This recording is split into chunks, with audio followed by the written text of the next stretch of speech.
वडिलोपार्जित संपत्ती हा विषय निघाला की आपल्याकडे कितीतरी कुटुंबांमध्ये वाद सुरू होतात, नाही का? कारण हा फक्त जमिनीचा किंवा पैशाचा तुकडा नसतो, तर तो पिढ्यानपिढ्या चालत आलेल्या नात्यांचा आणि हक्कांचा गुंता असतो. आणि याच गुंत्यातला एक मोठा प्रश्न म्हणजे नातवंडांचा आजोळच्या संपत्तीवर हक्क असतो का? या एका प्रश्नामुळे अनेक कुटुंब कोर्टाची पायरी चढलीत. आज आपण मुंबई उच्च न्यायालयाच्या एका अशाच मोठ्या निर्णयाबद्दल बोलणार आहोत, जो या प्रश्नाचं अगदी स्पष्ट उत्तर देतो. तर थेट मुद्द्यावर येऊया. तो मूळ प्रश्न ज्यावर हा सगळा कायदेशीर वाद उभा आहे तो हाच आहे की मुलीच्या मुलांना म्हणजे नातवंडांना त्यांच्या आजोबांच्या वडिलोपार्जित संपत्तीमध्ये जन्मतःच म्हणजे बाय बर्थ हक्क मिळतो का? हा प्रश्न वाटतो तितका सोपा नाही आणि तोच अनेक कुटुंबांमध्ये संभ्रम निर्माण करतो. बरं, हा गुंतागुंतीचा विषय सोपा करण्यासाठी आपण काही टप्प्यांमध्ये पुढे जाणार आहोत. आपण एका महत्वाच्या केसपासून सुरुवात करू, मग कायद्यात काय बदल झाले ते पाहू, कोर्टाने काय निर्णय दिला आणि का दिला हे समजून घेऊ, आणि सगळ्यात शेवटी याचा आपल्या कुटुंबांवर काय परिणाम होतो हेही बघूया. चला तर मग सुरुवात करूया. आपण ज्या निर्णयाबद्दल बोलतोय तो मुंबई उच्च न्यायालयात चाललेल्या विश्वंभर विरुद्ध सौ सुनंदा या खटल्यातून आलेला आहे. याच केसमुळे वारसा हक्काच्या या मोठ्या प्रश्नावर कायदेशीर स्पष्टता मिळाली. तर या केसमध्ये झालं काय? गोष्ट अगदी सरळ होती. एका नातीने तिच्या आजोळच्या म्हणजे आईच्या वडिलांच्या वडिलोपार्जित प्रॉपर्टीमध्ये वाटा मागितला. पण यातला सगळ्यात महत्वाचा ट्विस्ट काय होता माहितीये? ज्यावेळी तिने हा दावा केला तेव्हा तिची आई म्हणजेच आजोबांची मुलगी जिवंत होती, आणि याच एका गोष्टीमुळे हा खटला खूप महत्वाचा ठरला. आता या केसच्या मुळाशी जायचं असेल तर आपल्याला थोडं मागे जावं लागेल, थेट 2005 साली. कारण याच वर्षी हिंदू वारसा हक्क कायद्यात एक खूप मोठा, एक क्रांतिकारी बदल झाला. या बदलाने मुलींना हक्क तर दिला, पण त्यांच्या मुलांच्या हक्कांबद्दल एक नवीनच प्रश्नचिन्ह निर्माण झालं. पुढे जाण्याआधी एक शब्द समजून घेणं खूप गरजेचं आहे, तो म्हणजे सहदायक किंवा को-पार्सिनर. सहदायक म्हणजे अशी व्यक्ती जिला वडिलोपार्जित संपत्तीमध्ये जन्मानेच हक्क मिळतो, आणि इतकंच नाही तर ती व्यक्ती त्या प्रॉपर्टीच्या वाटणीची मागणीही करू शकते. हा शब्द या संपूर्ण प्रकरणात खूप महत्वाचा आहे, हे लक्षात ठेवा. आता इथे बघा, या कायद्याचा क्रांतिकारी परिणाम अगदी स्पष्ट दिसतोय. 2005च्या आधी सहदायकाचा हक्क फक्त मुलांना म्हणजे घरातल्या पुरुष वंशजांना होता. पण 2005 नंतर चित्र पूर्णपणे बदललं.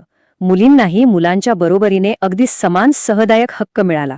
याचा अर्थ मुलीला आता वडिलांच्या प्रॉपर्टीमध्ये मुलाइतकाच हक्क मिळाला. हा बदल खूप मोठा होता खरंच, पण त्यामुळे एक नवीन कायदेशीर प्रश्न उभा राहिला की ठीक आहे, मुलगी सदायक झाली, पण मग तिच्या मुलांना म्हणजे नातवंडांना त्यांच्या आजोळच्या संपत्तीत आपोआप जन्मतः हक्क मिळतो का? कायद्यात याबद्दल काहीच स्पष्ट लिहिलेलं नव्हतं, आणि याच प्रश्नाचं उत्तर कोर्टाला शोधायचं होतं. आणि आता आपण येतोय या प्रकरणाच्या सगळ्यात महत्वाच्या भागाकडे, तो म्हणजे मुंबई उच्च न्यायालयाने दिलेला अंतिम निकाल.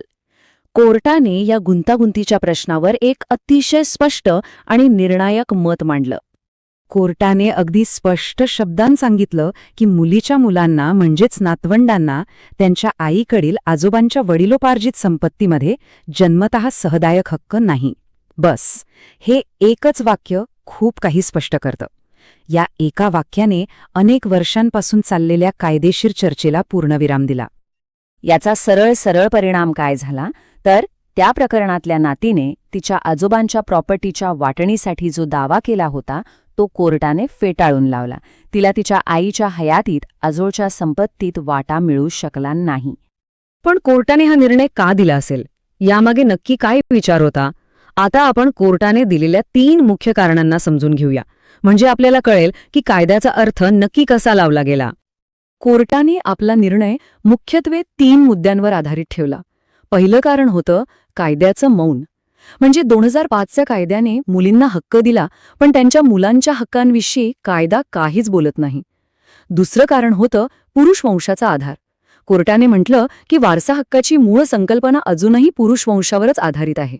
आणि तिसरं सगळ्यात महत्वाचं कारण होतं अवरोधित वारसा. याचा अर्थ नातवंडांचा हक्क डायरेक्ट नाही, तो त्यांच्या आईवर अवलंबून आहे, स्वतंत्र नाही.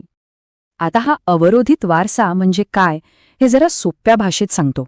याचा अर्थ असा आहे की हा हक्क जन्माने मिळत नाही, तो दुसऱ्या व्यक्तीच्या मृत्यूनंतरच मिळू शकतो. या केसमध्ये नातीचा हक्क तिच्या आईवर अवलंबून होता. जोपर्यंत तिची आई हयात आहे तोपर्यंत नातीला तो हक्क मिळू शकत नाही. तिचा हक्क आईच्या मृत्यूनंतरच सुरू होईल. तोपर्यंत तो अवरोधित आहे, म्हणजे एका अर्थी ब्लॉक केलेला आहे. बरं, हे सगळं कायद्याचं झालं, पण या निर्णयाचा आपल्यासारख्या सामान्य कुटुंबांवर काय परिणाम होतो? आपल्यासाठी याचा नेमका अर्थ काय आहे? चला ते पाहूया.